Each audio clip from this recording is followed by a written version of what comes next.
Let's move on to the next critical tool that is available in discounting model, internal rate of return. IRR is what usually known as. Now, what is this IRR? To understand this, again, we'll take some small numbers.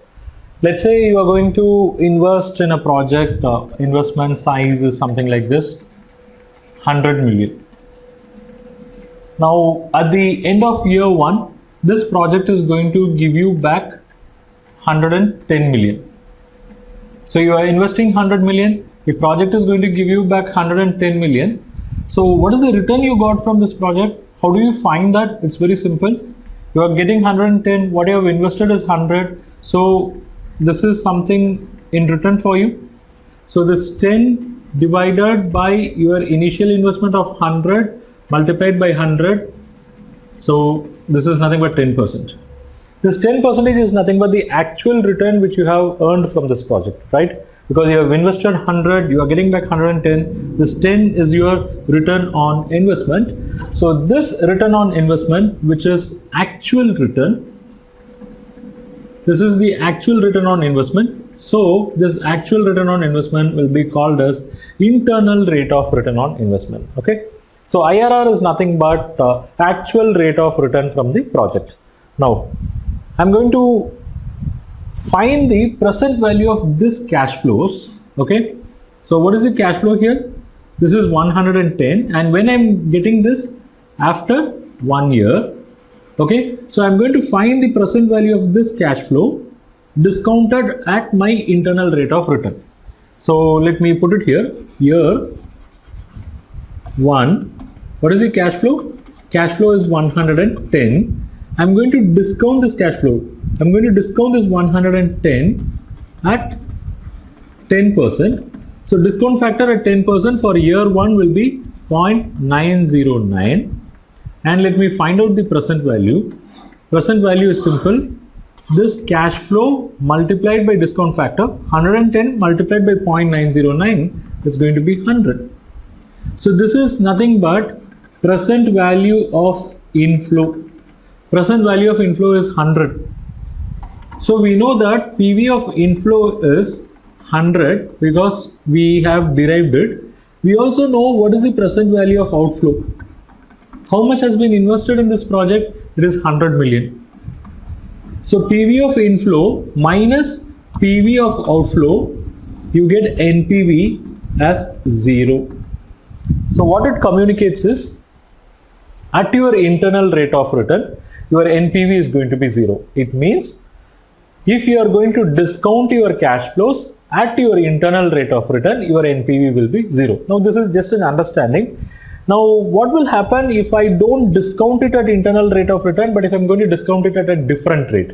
Let's say, let me make use of my calculator. Let's say instead of discounting it at 10%, I'm going to discount it at say 12%. Instead of 10%, let's say I want to discount it at 12%. So discount factor 12% year 1 will be 0.893. Instead of 0.909, it's going to be 0.893.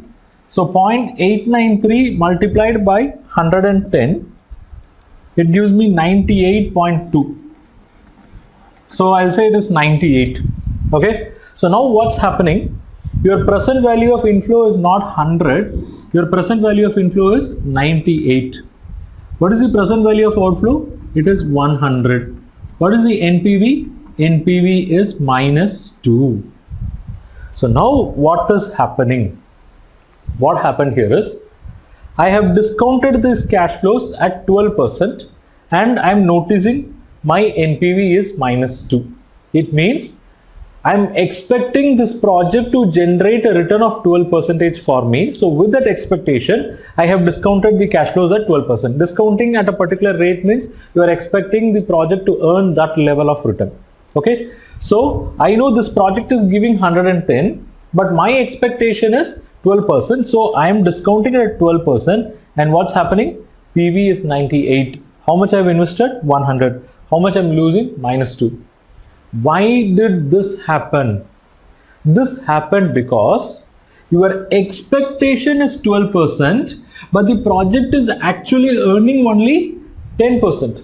Your expectation is 12%, but the project is actually earning 10%. So the actual earning of the project is less than the expected level. So that has resulted in negative NPV. If you recollect your understandings in NPV, why did you accept the projects which had positive NPV? Because those projects were earning greater than your expectation. Why did you say no to negative NPV projects? Because they were earning less than your expectation. Look at here, you wanted 12%, you discounted this cash flow at 12%, so you got negative NPV. Why you got negative NPV? Because you know from earlier calculation, this project was actually generating only 10% return. Now let me change my mind. Instead of 12%, let me change it as 8%. I'm not expecting 12%. I'm going to expect only 8%. So 8% discounted at year 1. What is going to be the discount factor? It is simple. 1 divided by 1.08. So here I'll have 0.926. Instead of 0.83, I'll have 0.926. Now this 0.926 multiplied by 110. So what I'm going to get is 102. So let's compare here. What is my PV of inflow now? It is 102.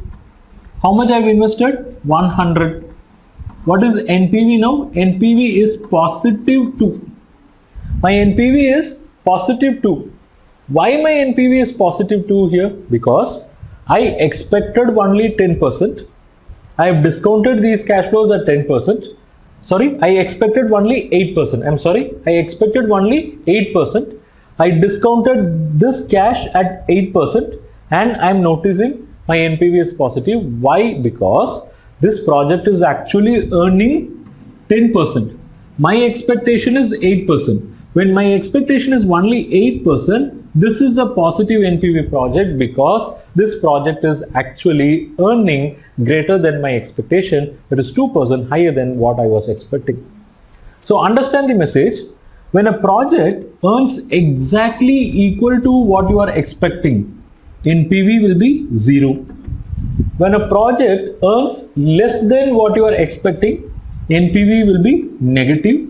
When a project earns greater than what you are expecting, NPV will be positive. So from this we have to carry one very important message. That is, if a project is earning exactly equal to expected rate of return, that is, if actual rate of return from the project is exactly equal to expectation, then NPV is going to be 0. So that's what happened here. The project was generating 10% and you are also expecting 10%. So when you calculated NPV, it was 0. But here, when the project was generating only 10%, you expected 12%. So your expectation happened to be higher than the actual. So because of that, you landed in negative NPV. And when the project generated more and you expected less, you had a positive NPV. Now I'm going to summarize this. That is, at NPV, or I'll put it rightly, at IRR, your NPV will be 0. At IRR, your NPV is equal to 0, and you know what is IRR? That is the actual rate of return. It means at IRR, present value of inflows minus present value of outflows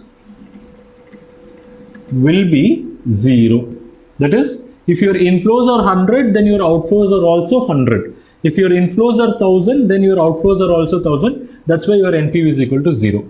So if I expand this little further, I can say PV of inflows is equal to PV of outflows.